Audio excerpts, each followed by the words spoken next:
Hello everyone, आज का topic है गैस्ट्रोइंटेस्टाइनल ब्लीड। और जीआई ब्लीडिंग जैसे आपको पता है प्रेजेंट कर सकती है विद हेमाटोमेसिस, हेमाटोकेजिया और मेलिना कि ब्लड की वॉमिट आ सकती है, या उसके अलावा जो है फ्रेश ब्लड आ सकता है ड्यूरिंग डेफिकेशन, या ब्लैक स्टूल जो टारी स्टूल जिसमें ब्लड मिक्स्ड होता है, इस तरह के स्टूल पास हो सकते हैं। ये मोस्टली जो है can be upper GI bleed भी हो सकती है और लोअर जीआईडी ब्लीड भी हो सकती है।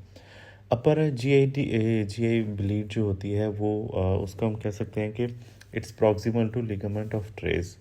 जो हमारा पार्ट है ड्यूडेनम और जिजिनम का बॉर्डर है, उस तक जो भी ब्लीड आती है उसको हम कहते हैं अपर जीआई ब्लीड, और उसके बाद का जो एरिया है वो सारा फिर लोअर जीआई ब्लीड में कंसीडर होता है। और लिगामेंट ऑफ टेरेस जो है वो एक हमारी एक बाउंड्री वॉल है।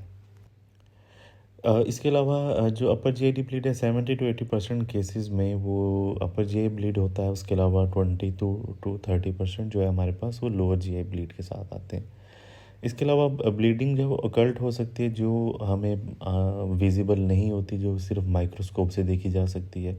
उसके अलावा ओवर्ट ब्लीडिंग होती है जो मोस्ट ऑब्जर्वेबल होती है।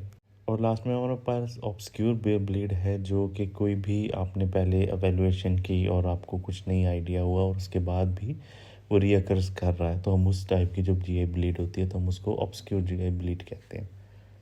नेक्स्ट हमारे पास मेन कॉजेज़ हैं, वो देखते हैं कि अपर जीआई ब्लीड में हमें पेप्टिक अल्सर डिजीज़ जो आपको पता है जिसमें जो स्टमक की लाइनिंग है वो डिस्टर्ब होती है जिसकी एच पाइलोरी की वजह से। इसके अलावा इसोफेजाइटिस है, इसोफेजियल वेरेसिस हैं जो कि लिवर सिरोसिस में, और बेसिकली डायलिटेशन हो जाती है वेन्स की पोर्टल हाइपरटेंशन की वजह से। ट्यूमर्स हैं, हर्नियाज हैं, डायल्फाई लीजन है। ये इसमें भी जो है एक अबनॉर्मल वेसल की डेवलपमेंट होती है जो फिर बाद में ब्लीड करती है विदाउट एनी कॉज। उसके बाद गैस्ट्रिक एंट्रल वास्कुलर एक्टेजिया है। इसमें जो है बेसिकली जो हमारे स्टमक की जो वेसल्स हैं वो बहुत वीक हो जाती हैं, और इसको हम जो है वाटर मेलन जो है स्टमक भी कहते हैं, और वो वीक हो जाती हैं और वो भी ब्लीड करती रहती हैं। पेशेंट अपर जे ब्लीड का जो हमारे पास प्रेजेंट कर सकता है हेमाटोमेसिस के साथ, मेलेना के साथ, और हाइपोटेंशन के साथ। 1 to क्रिएटिनिन रेशो वो हायर हो सकती है। उसके अलावा history of peptic ulcer disease हो सकती है, हेपेटिक सिरोसिस और पोर्टल हाइपरटेंशन वगैरह। अब आते हैं लोअर जीआई ब्लीड में, जो one of the main cause है वो आईबीडी है। आईबीडी में आपको पता है क्रोन डिजीज़ और अल्सरेटिव कोलाइटिस आते हैं। उसके अलावा डायबिटोकुलोसिस की वजह से हो सकती है इन्फ्लेमेटरी डायरिया हो सकता है, haemorrhoids, fissures, neoplasia. Patient present करता है हेमाटोकेजिया के साथ, मेलेना के साथ, और प्रीवियस एपिसोड भी हो सकता है उसको हुई हो लार्ज लोअर जीआई ब्लीड की।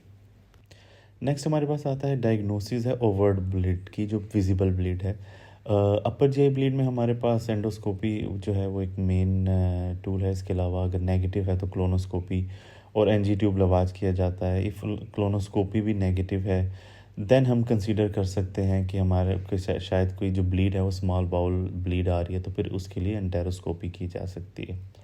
सिमिलरली जो लोअर जीआई ब्लीड है इसमें क्लोनोस्कोपी मेन है। उसके अलावा अपर जीआई ब्लीड को रूल आउट करने के लिए हम एनजी लवाज कर जा सकता है। सिग्माइडोस्कोपी है, एनोस्कोपी है। सिग्माइडोस्कोपी अगर पेशेंट लेस देन 45 ईयर्स है, इन केस अगर स्टिल नेगेटिव आ रहे हैं, और then we can evaluate for small bowel bleed जो कि एंटेरोस्कोपी है। नेक्स्ट वीडियो में इंशाल्लाह हम इसकी मैनेजमेंट को डिस्कस करेंगे कि अगर पेशेंट हमारे पास स्टेबल प्रेजेंट करता है, most of the time unstable भी प्रेजेंट करता है, तो उसको किस तरह मैनेज करेंगे, उसका ट्रीटमेंट क्या है वो देखेंगे। Thank you.